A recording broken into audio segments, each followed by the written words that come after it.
The Valorian Council had deemed the Terran Defiance obsolete 3 cycles ago.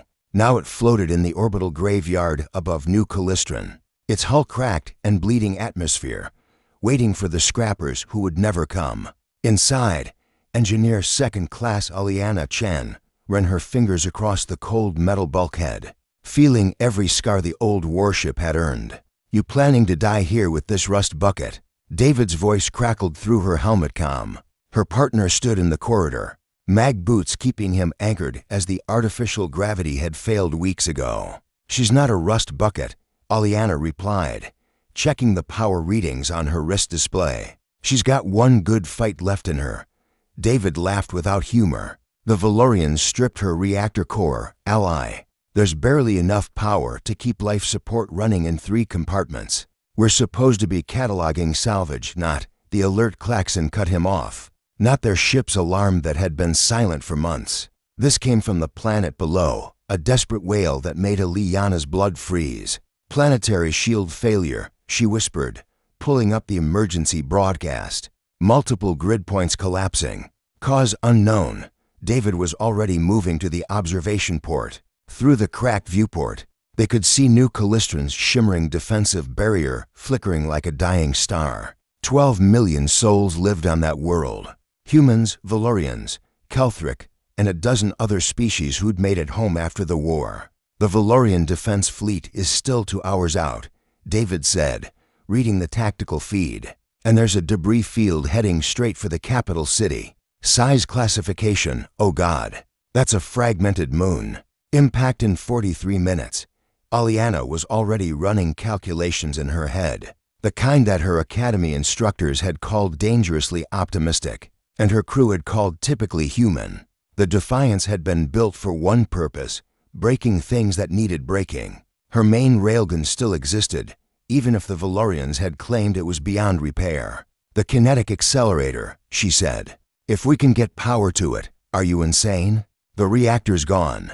The backup fusion cells were stripped. There's nothing to. We have the emergency batteries. And the life support capacitors." Aliana was moving now, pulling herself hand over hand through the 0G carters toward engineering. "If we reroute everything, dump it all into the railgun's magnetic coils, that'll kill us." David grabbed her arm, spinning her to face him. "No power means no life support, no heat, no air recycling. We'll have maybe 10 minutes before we're dead." Aliana met his eyes through their helmet visors. "Those debris fragments will vaporize the capital district in 43 minutes. 7 million people, David, including the refugee camp where your sister's medical team is stationed."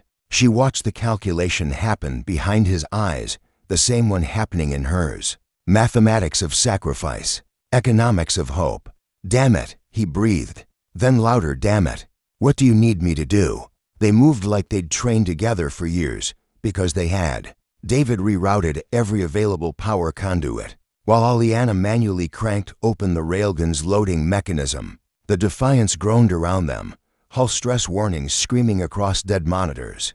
"We've got one shot," Aliana said, checking the targeting computer. "The railgun needs 17 seconds to charge after we dump the power. Then we fire." "And the projectile?" David asked, already knowing the answer. "Depleted uranium slug, military grade. It'll fragment the debris into smaller pieces. They'll burn up in atmosphere instead of hitting the surface, if your calculations are correct." "They always are," she grinned, even though he couldn't see it through her helmet. "Well, 70% of the time." The targeting solution locked. Aliana's fingers danced across the manual controls, bypassing 17 safety systems that the Valorian engineers had insisted were mandatory. Humans had written their own manual when it came to necessary risks. Power transfer in 3, 2, 1. The Defiance went dark. Every light, every display, every hum of machinery died. In the absolute silence of space, Aliana could hear only her own breathing and David's quiet prayer in Mandarin. The railgun's magnetic coils began to whine, building to a frequency that made their bones ache. Through the observation port, the debris field grew larger, glowing red as it hit the upper atmosphere. Somewhere below, people were looking up at their death, unaware that a dead ship and 2 stubborn humans were all that stood between them and annihilation. 15 seconds, Aliana counted. 14, 13.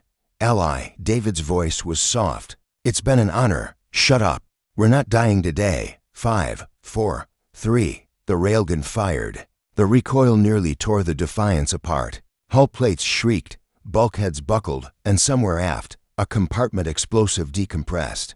But the slug, beautiful, perfect, exactly on trajectory, screamed toward the debris field at a fraction of light speed.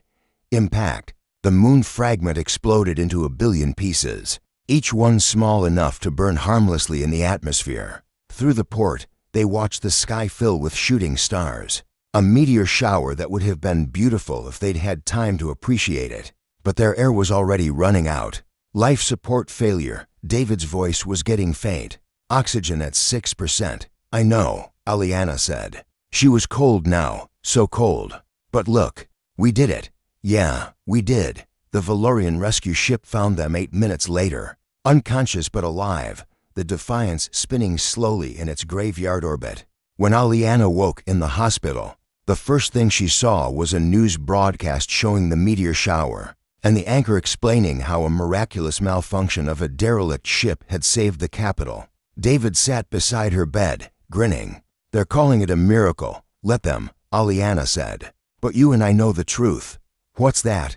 Humans don't wait for miracles. We make them ourselves, with broken ships and desperate math and 10 minutes of borrowed time. She closed her eyes, smiling. That's what we do best. The Terran Defiance was officially decommissioned the next day, but her name was added to the monument in New Callistron's central square, along with a simple inscription that would outlast empires. Here stood the Obsolete. Here they saved us all.